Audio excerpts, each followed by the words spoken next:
სახელითა მამისათა და ძისათა და სულისაწმინდისათა. რატომ ხდება, რომ ადამიანები ვერ მიდიან უფალთან, ვერ იგებენ ღვთის სიტყვას, რომელიც 2000 წელია ისმის და მე მინდა გითხრათ, რომ ღვთის სიტყვა დღეს ისევე იქადაგება, როგორც თავად ქრისტეს დროს. არანაირი უპირატესობა იმ ადამიანებს, რომლებმაც ქრისტე იხილეს უშუალოდ ფიზიკური თვალით, ჩვენთან შედარებით მათ არ აქვს, ჩვენზე ისევე ზრუნავს ღმერთი, როგორც მათზე.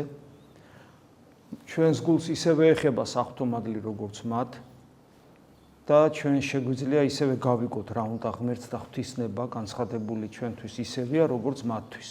და ხელისშემშლელი ფაქტორები თუ ჩვენ, აი ქართველი ერი მაგალითად, უზარმაზარი ქრისტიანული კულტურით და ეროვნული ქრისტიანული თვითშეგნებით, მეხსიერებით, ეროვნული მეხსიერებით, ქრისტიანობასთან დაკავშირებით, ამდენი მეოხი წმინდანი, ყველაფერი რომ გაჟღენთილია ქრისტეთი ჩვენს ერში. და ჩვენ ხედავთ, რომ თუ ადამიანსა და ღმერთს შორის რაღაცა აღიმართა, არაფერი არ შველის ადამიანს. არც ზნეობრივი ცხოვრება შველის, არც განათლება თეოლოგიური მათ შორის. თუ ადამიანსა და ქრისტეს შორის რაღაც აღიმართა, დამთავრდა.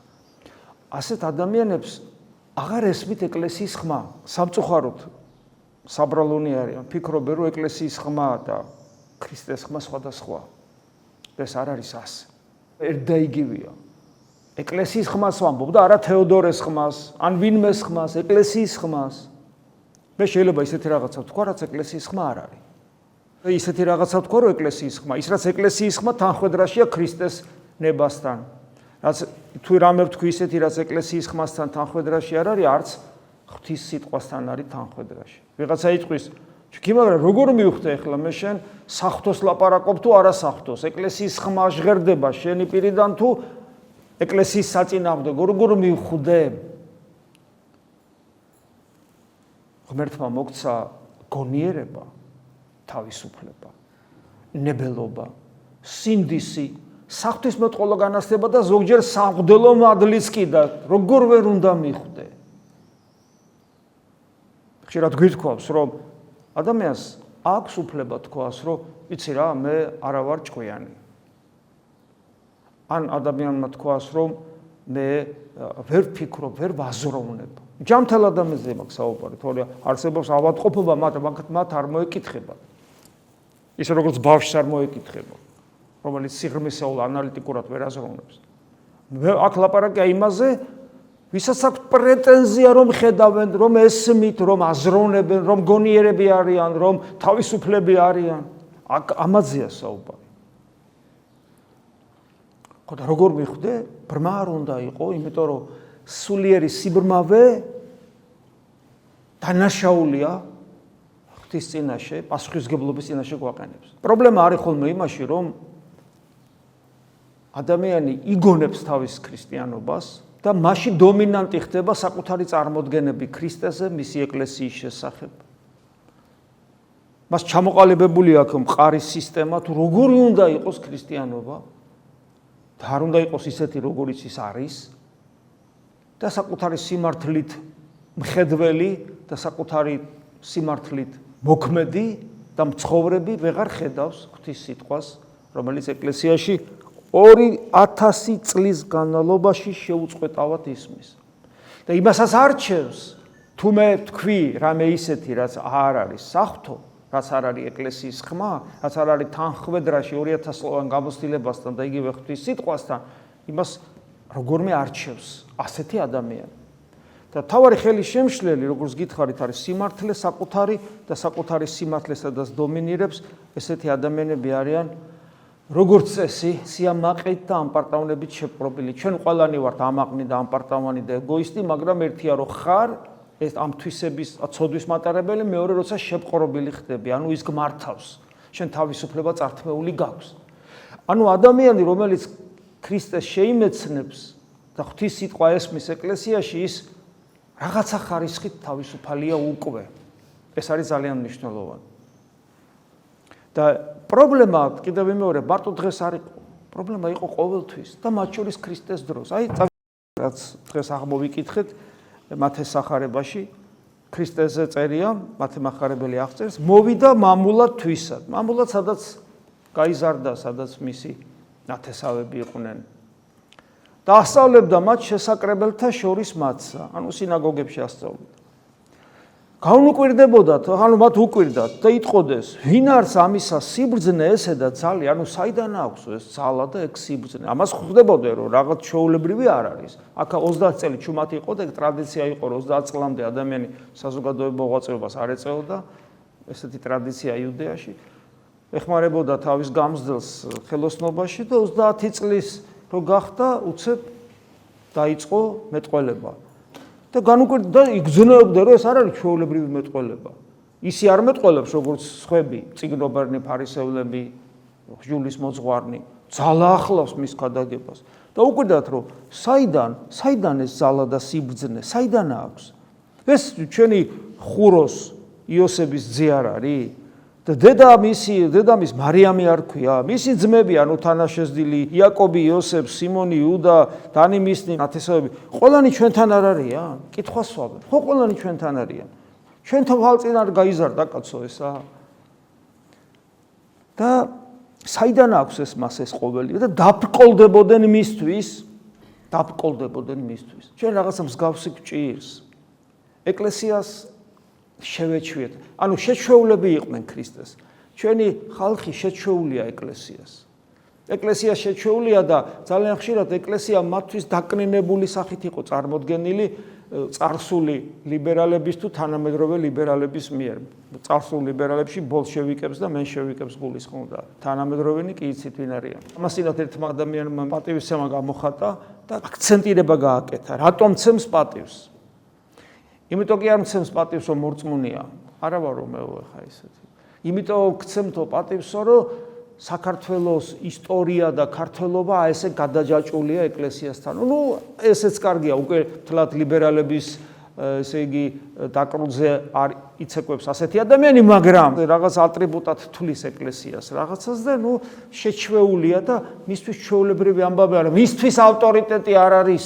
შეიძლება იმ რაღაცა უსჯოლო თლათ და ლიბერალის ჯობია, მაგრამ მისთვის არ არის ღვთის სიტყვა ავტორიტეტი, რომელიც ისმის ეკლესიიდან, დღესაც ისევე ისმის, როგორც 2000 წლის წინ. შეჩვეული სიტყვა დაწყებული ეს საბჭოეთის პერიოდიდან როგორ ილანძღებოდა ეკლესია, ეხლაც როგორ ილანძღება, ხო და ეს შეჩვეული, დაკნინებული სიტყვით დაკნინებული, როცა ესხმიან თავს და ასე შემდეგ ეკლესიას და დაბრკოლდებოდნენ მისთვის. ანუ ვერ ხედავენ ავტორიტეტს და რა არის ეკლესიის ავტორიტეტი? ეს არის იესო ქრისტე. ანუ ქრისტეს ვერ ხედავენ ეკლესიაში და ამიტომაც ზოგი თავის თავს იმის უფლებასაც აძლევს, ეს უკვე სუფთა ლიბერალიზმი და ბოლშევიზმია, როცა პირდაპირ სიბინძურეს კადრულობენ ეკლესიის მიმართ, პატრიარქის მიმართ, მისი მსახურების მიმართ და ეს ხდება დღეს სოციალურ ქსელში იცი რაც ხდება მოკლედ, რომ აბსოლუტურად დაუსჯელობის განცდა აქვს, მაგრამ არ იცის რომ ყოველი უკეთური სიტყვისთვის კი არა ყოველი უქმად წარმოთქმილი და უაზრო სიტყვისთვის რომ ვაგებთ პასუხს ღვთის წინაშე რომ წარდგები და ყოველი უქმის სიტყვისათვის პასუხს აგებ. თითოეული ადამიანი თავის სიტყვით განისჯება და გამართლდება. ღვთის წინაშე არსებობს ეს კანონი, რომ სიტყვით გამართლდები და სიტყვით დავისჯები. ეს სოციალური ქსელი ახსენს ჩვენი შინაგანი სამყაროს ლუსტრაციას. თუ გინდა დაინახო ვინ ახარ შენ?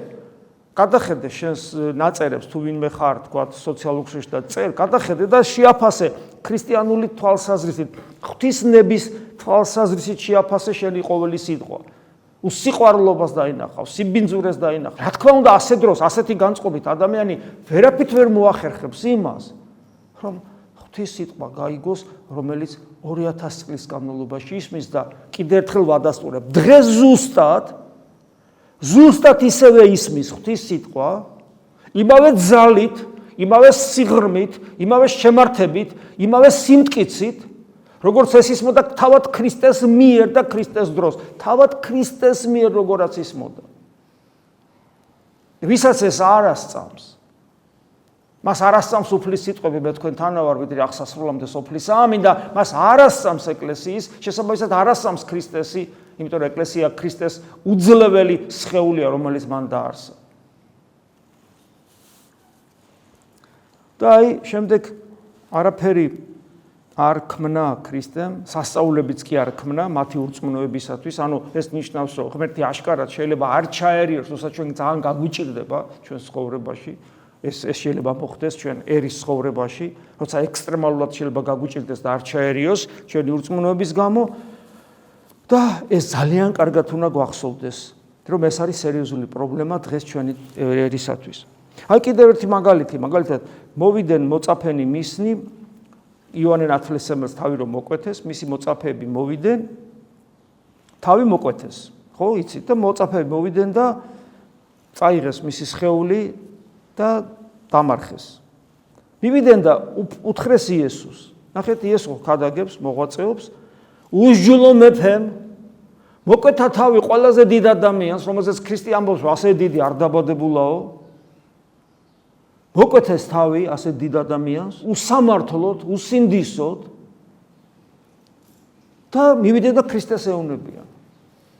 როგორი უნდა ყოფილიყო ქრისტეს რეაქცია მაშინ, რომ ის მოწონებოდათ, ანუ ქრისტეს რეაქცია მოწონებოდათ თანამედროვე ლიბერალებს, როგორ ფიქრობთ?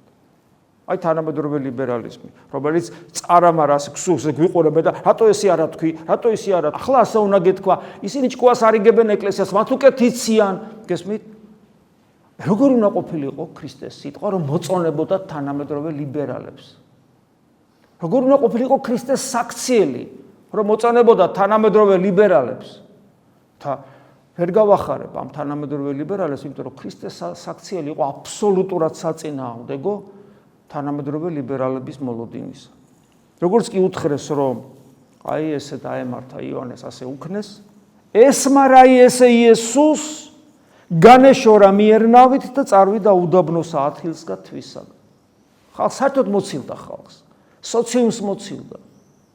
ეს საერთოდ ამით ყველაფერს, სოციალურ ცხოვრებას, თქვათ, სახელმწიფოებრივ ცხოვრებას, პოლიტიკას, იდეოლოგიას, ყველაფერს მოცილდა.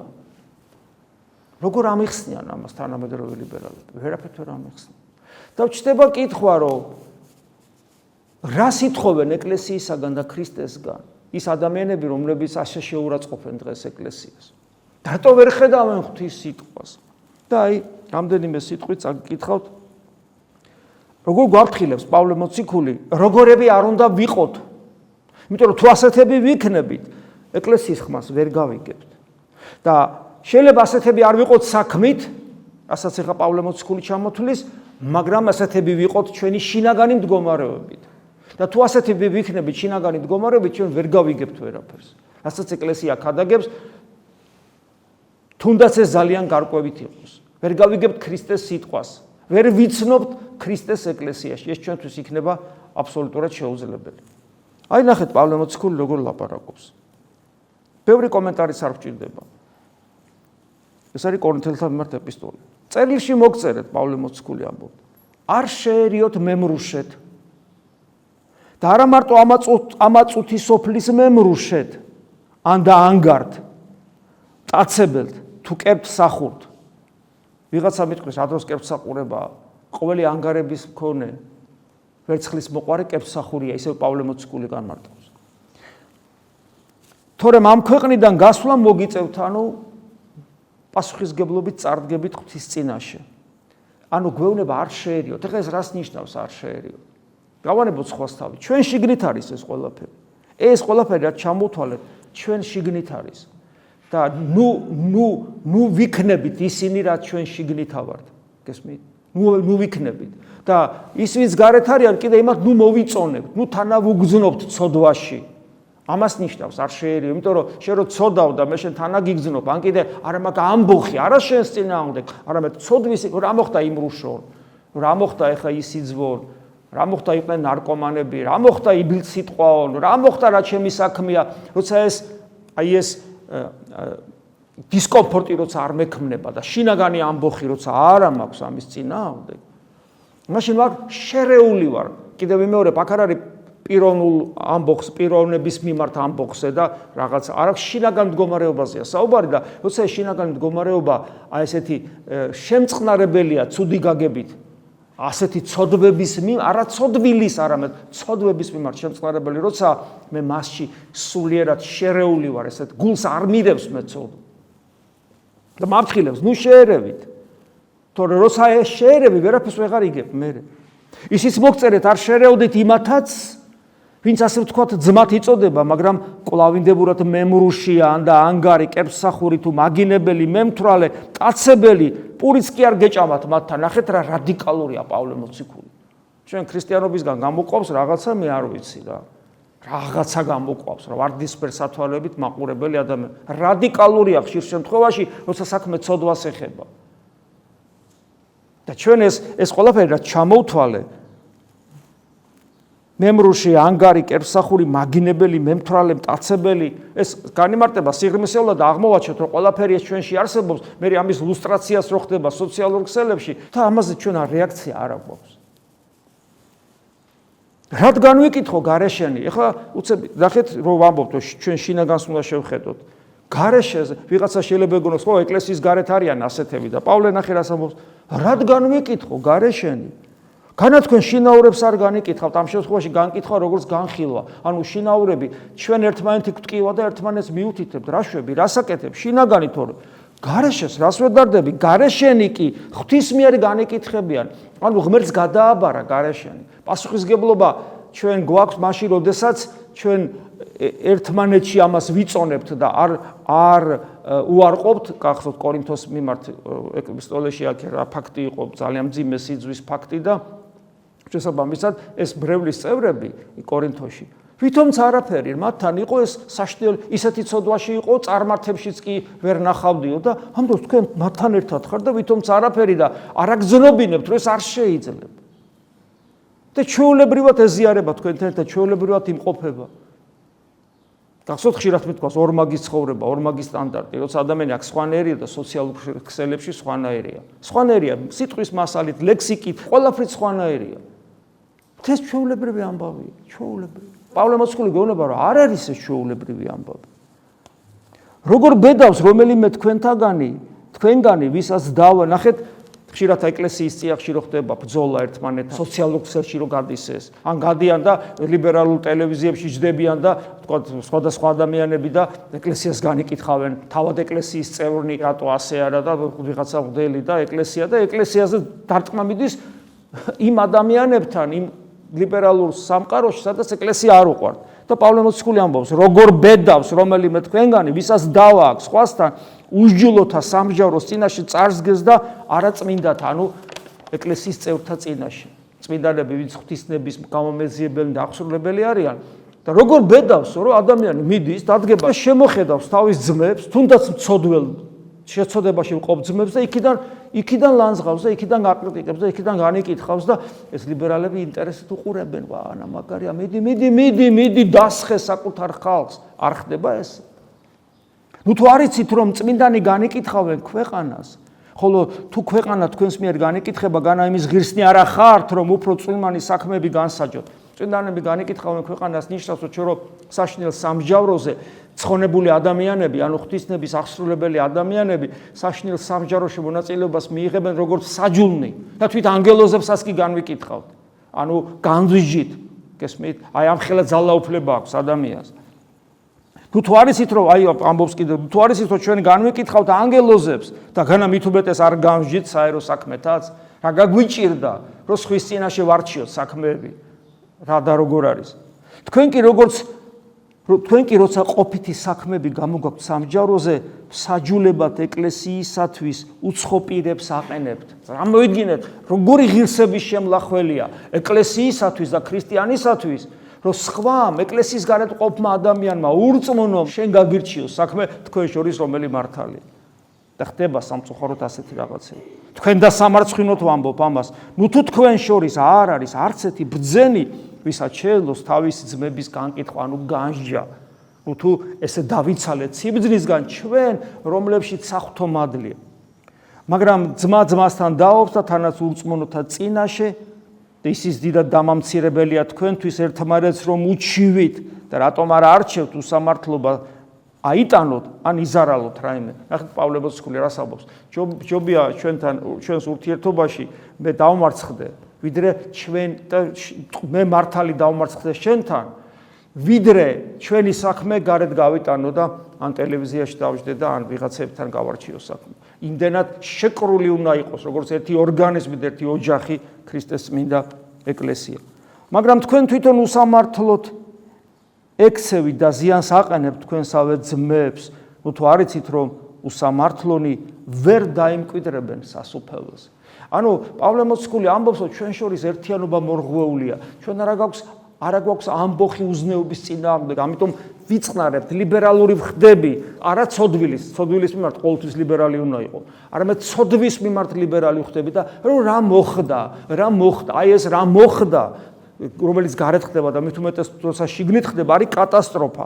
და მახსენებს პავლე მოციქული, რომ უსამართლობაა ეს, რომ ღვთის სიმართლეს არ შეესაბამება, ასეთები სასუფეველს ვერ დაიმკვიდრებენ და მერე პირდაპირ ჩამოთვლის. თავს მოიტყუებთ. რადიკალურად ამბობს პავლე მოციქული. ვერცა მეძავნი. და ეს არ არის მარტო ფიზიკური ცოდვა, ეს შინაგანი მდგომარეობაა. ვერცა კერპს სახურნი, ეს არ არის რაღაც კერპი დადგა და თაყვანისზე, ეს არის ანგარება, ეს არის ვერცხლის მოყარეობა, ეს არის ამასოფლის სული სიყვარული. ვერცა მრუშნი, არც ეს არ არის მარტო ცოდვა, გარეგნულად ჩადენილი, ეს შინაგანი მდგომარეობაა.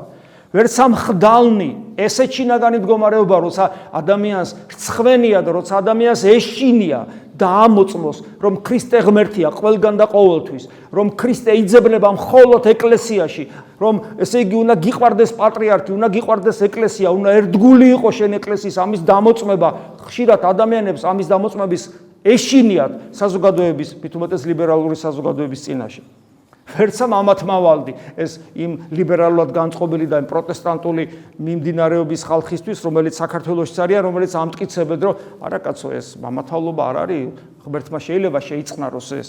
ვერცა მამათმავალნი, ვერცა მპარავნი, ეს ვისაც კრიმინალური აზროვნება მოსწონს თვით ეკლესიის წიაღშიც კი, ვერცა ანგარნი, ვერცა მემთვრალენი, აქ ნარკომანები შედიან, რა თქმა უნდა და საერთოდ ნებისმიერი ადამიანი, რომელიც თრება ამასოფლის სულით უკვე მემთვრალია, ვერცა მაგინებელდი და რა ვთქვათ ახლა ამაზე წეღანაც გელაპარაკეთ, რა დღეშია ჩვენი ენა გაბინძურებული, აი ამ ბილდსიტყვაობით, რომელიც ჩვენ გულიდან ამოდის, ვერცა მაგინებელი, ვერცა მტაცებელნი ვერ დაიმკვიდრებენ ღვთის სასუფეველს. ვერ დაიმკვიდრებენ ღვთის სასუფეველს. და ადამიანი, რომელიც ისე ცხოვრობს, რომ ღვთის სასუფეველს ვერ დაიმკვიდრებს, რა თქმა უნდა, ქრისტეს ვერ ცნობს და რა თქმა უნდა, ქრისტეს ვერ ცნობს ეკლესიაში და რა თქმა უნდა, ღვთის სიტყვა, რომელიც ეკლესიაში ისმის, მისთვის უცნობია, ვერ ხედავს, არ ესმის და ამიტომ ის ფიქრობს, რომ დღეს შეიძლება ეკლესია სხვადასხვანაირი ფორმით შეიძლება შეურაცხყოფა მიაყენო, იმიტომ რომ იქ ღმერთი არ არის. იმიტომ რომ ვერ ხედავს და ვერ ცნობს. იმიტომ რომ სასუფეველის მოქალაქე არ არის და სასუფეველის მოქალაქე ვინც არ არის, მას არ შეუძლია ეკლესიაში ღვთის სიტყვა გაიგონოს და დაინახოს. ასე რომ ჩვენი ილუსტრაცია, ჩვენი შინაგანი მდგომარეობის ილუსტრაცია არის ეკლესია. ეკლესიისადმი ჩვენი დამოკიდებულებით, რამდენად გვესმის ეკლესია, რამდენად ვერდგულებთ, რამდენად გვიყვარს ეკლესია, რამდენად ჩვენია, რამდენად გტკივა მისი პრობლემები, ხო? აი ეს ყველაფერი, რამდენად დედაა ჩვენი. აი ეს ყველაფერი განსაზღვრავს ჩვენს მდგომარეობას, ახდენს ჩვენს ილუსტრაციას, ვარ თუ არა სასუფეველის მოქალაქე. შეგვეწიოს უფალი, რომ ჩვენი ხედვები იყოს თანხვედრაში, თუნდაც დღევანდელ აღმოკითხულ სიტყვებთან წმინდა წერილიდან. მადლი უფლისა ჩვენისა იესო ქრისტესი და სიყვარული ღვთისა და მამისა და ზიარება სული საწმინდისა იყოს თქვენ ყოველთა თანა. ამინ.